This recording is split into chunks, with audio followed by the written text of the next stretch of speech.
Hello বন্ধুরা, প্রতিদিনের মতো আজকেও আমি চলে এসেছি আমার লাঞ্চ থালি নিয়ে। তো আজকে শনিবারের লাঞ্চে আমার কি কি রয়েছে চলো সেটাই তোমাদের সাথে শেয়ার করি। তো শনিবারের লাঞ্চে রয়েছে আমার গরম গরম ভাত, তার সাথে এক টুকরো কাগজি লেবু আর কাঁচা লঙ্কা তো আছেই, আর তার সাথে নিয়ে নিয়েছি লঙ্কা ভাজা দিয়ে আলু সেদ্ধ, আর রয়েছে গরম গরম বেগুন ভাজা।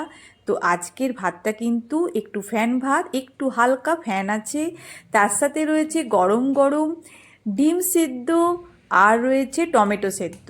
টমেটোটাও আমি সেদ্ধই করেছি, সেদ্ধ করে আমি এটাকে লঙ্কা দিয়ে মেখে নিয়েছি, সামান্য নুন চিনি আছে, সর্ষের তেল আছে।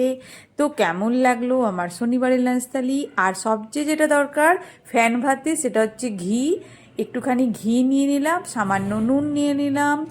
তো কেমন লাগলো আমার শনিবারের সিম্পল লাঞ্চ থালি? শুভ দুপুর বন্ধুরা, সবাই ভালো থেকো, সবারই দিন খুব ভালোভাবে কাটো। কাল আবার দেখা হবে অন্য একটা লাঞ্চের থালি নিয়ে। আজকে শনিবারের লাঞ্চের থালিটা তোমাদের কেমন লাগলো অবশ্যই কমেন্ট করে জানিও।